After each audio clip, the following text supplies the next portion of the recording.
السلام علیکم ورحمۃ اللہ وبرکاتہ۔ دوستو، انبیاء اکرام کے بعد اس دنیا میں ایسی عظیم تر ہستیاں بھی موجود تھیں جن کی بہت عزت و تعظیم دنیا اور آخرت میں ہے، جنہوں نے اپنی تمام تر زندگی اللہ تعالیٰ کے دین کے لیے مشقتوں اور قربانیوں میں گزار دی، اور انہی عظیم تر ہستیوں میں ایک حضرت فاطمہ الزہرا سلام اللہ علیہا بھی ہیں، جو کہ آپ صلی اللہ علیہ وآلہ وسلم کی بیٹی ہیں۔ دوستو، اس میں تو اختلاف پایا جاتا ہے۔ کچھ کے نزدیک آپ صلی اللہ علیہ وآلہ وسلم کی 4 بیٹیاں ہیں، اور کچھ مکاتب فکر کے نزدیک آپ صلی اللہ علیہ وآلہ وسلم کی صرف ایک ہی بیٹی حضرت فاطمہ سلام اللہ علیہا ہیں۔ دوستو، آپ صلی اللہ علیہ وآلہ وسلم کی تمام تر اولاد حضرت ختیجہ الکبریٰ رضی اللہ عنہما سے ہی ہوئی۔ دوستو، حضرت فاطمہ الزہرا سلام اللہ علیہا کے متعلق بہت سی ہمیں صحیح الاسناد احادیث ملتی ہیں، جن میں ان کی بہت اہمیت اور فضیلت اس دنیا اور آخرت میں دکھلائی گئی ہے۔ جیسا کہ احادیث میں آتا ہے کہ بہت سے اصحاب نے آپ صلی اللہ علیہ وآلہ وسلم سے حضرت فاطمہ الزہرا سلام اللہ علیہا سے شادی کا پیغام بھیجا، لیکن آپ صلی اللہ علیہ وآلہ وسلم نے تب فرمایا وہ تو چھوٹی یعنی کہ کم سن ہے۔ پھر حضرت علی رضی اللہ عنہ نے انہیں پیغام بھیجا تو آپ صلی اللہ علیہ وآلہ وسلم نے ان کی شادی ان سے کر دی،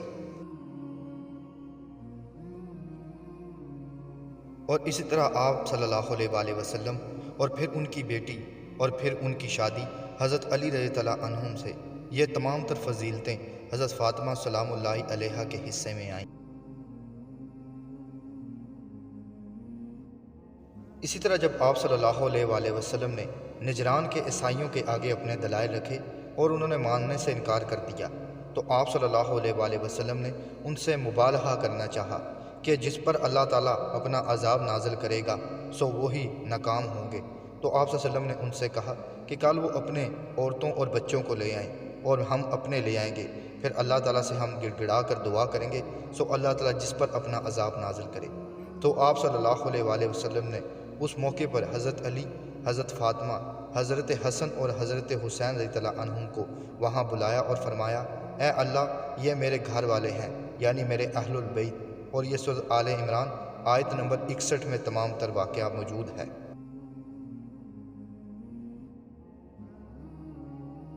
اسی طرح ایک اور حدیث میں حضرت عائشہ بیان کرتی ہیں کہ صبح کے وقت نبی کریم صلی اللہ علیہ وآلہ وسلم نکلے، اس وقت آپ پر کالے بالوں سے بنی ہوئی نقشدار چادر تھی۔ اس دوران حسن ابن علی تشریف لائے تو آپ نے انہیں اپنے ساتھ اس چادر میں داخل فرما لیا۔ پھر حسین آئے اور پھر حضرت فاطمہ اور پھر حضرت علی تشریف لائے تو آپ نے اس چادر میں انہیں بھی داخل کر دیا۔ پھر آپ صلی اللہ علیہ وسلم نے یہ آیت فرمائی، یعنی کہ سورۃ احزاب آیت نمبر 33، اللہ صرف یہی چاہتا ہے اے اہل بیت کہ وہ تم سے گناہ کی گندگی دور فرما دے اور تمہیں مکمل طور پر پاک صاف کر دے۔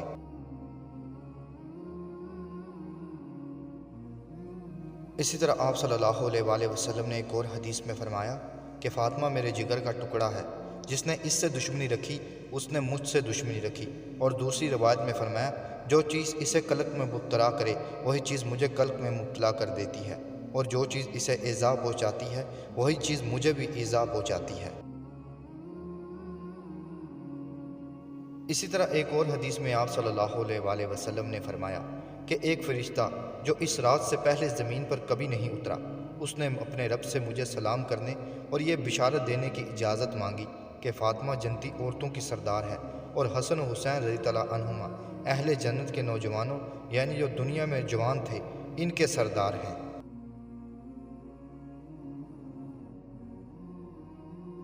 اسی طرح ایک موقع پر آپ صلی اللہ علیہ وآلہ وسلم سے جب یہ پوچھا گیا کہ آپ کو اپنے اہل خانہ میں سے کس سے زیادہ محبت ہے، تو آپ صلی اللہ علیہ وآلہ وسلم نے فرمایا فاطمہ بنت محمد صلی اللہ علیہ وآلہ وسلم سے۔ انہوں نے عرض کیا کہ ہم آپ کی خدمت میں آپ کے اہل خانہ کے متعلق پوچھنے نہیں آئے۔ آپ صلی اللہ علیہ وسلم نے فرمایا میرے اہل خانہ یعنی کہ مردوں میں سے آپ صلی اللہ علیہ وآلہ وسلم نے پھر زید بن حارثہ اور حضرت علی رضی اللہ عنہما کا نام لیا۔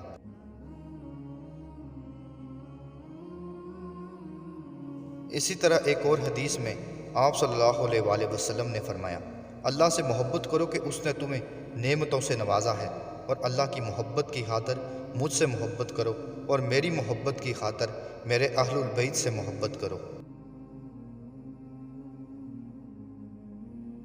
اسی طرح حضرت علی رضی اللہ عنہ نے حدیث بیان کی کہ حضرت فاطمہ رضی اللہ عنہما کو چکی پیسنے سے جو زحمت برداشت کرنی پڑی، اس کی وجہ سے ان کے ہاتھوں میں تکلیف ہو گئی۔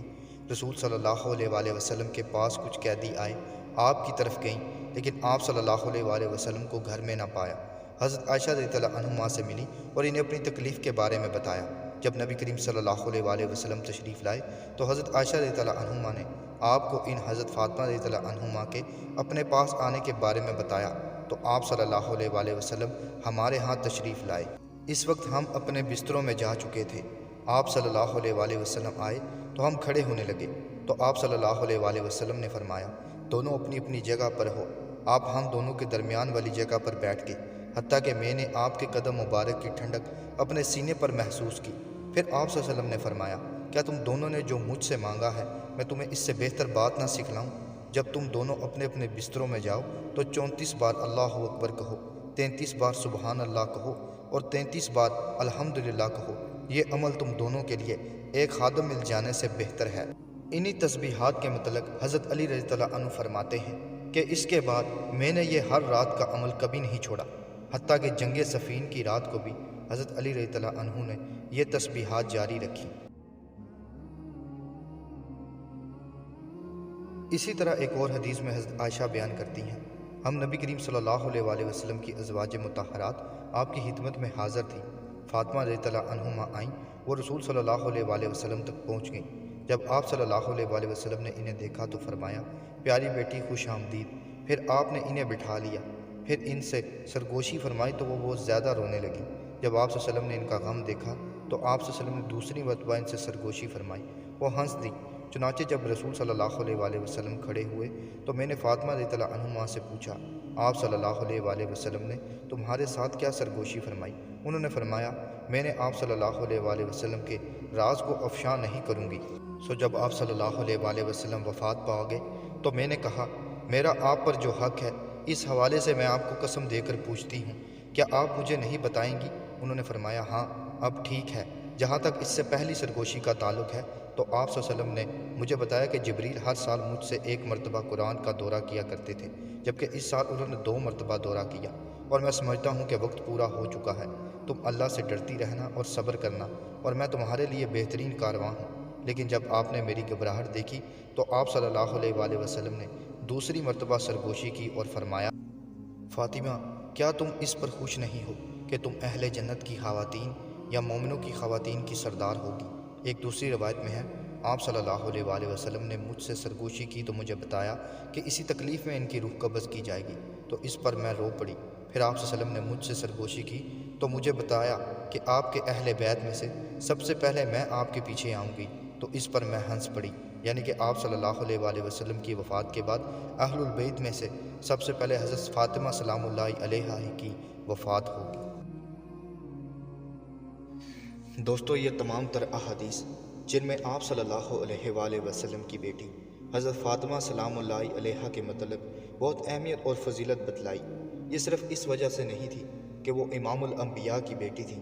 بلکہ جس طرح ان کی اہمیت اور فضیلت ہے، اسی طرح حضرت فاطمہ سلام اللہ علیہا کی دین اسلام کے لیے تمام تر زندگی مشقتوں اور قربانیوں میں گزری،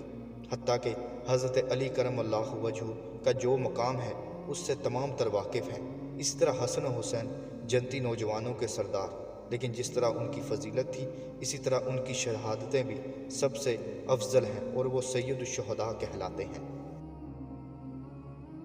اللہ تعالیٰ سے دعا ہے کہ وہ ہمیں ان عظیم تر ہستیوں کی محبت عطا کرے۔ اللہ تعالیٰ سے دعا ہے کہ وہ ان عظیم تر ہستیوں کے نقش قدم پر چلنے کی توفیق عطا کرے، اور اللہ تعالیٰ سے دعا ہے کہ وہ جنت الفردوس میں ہمیں ان کا پڑوس عطا کرے۔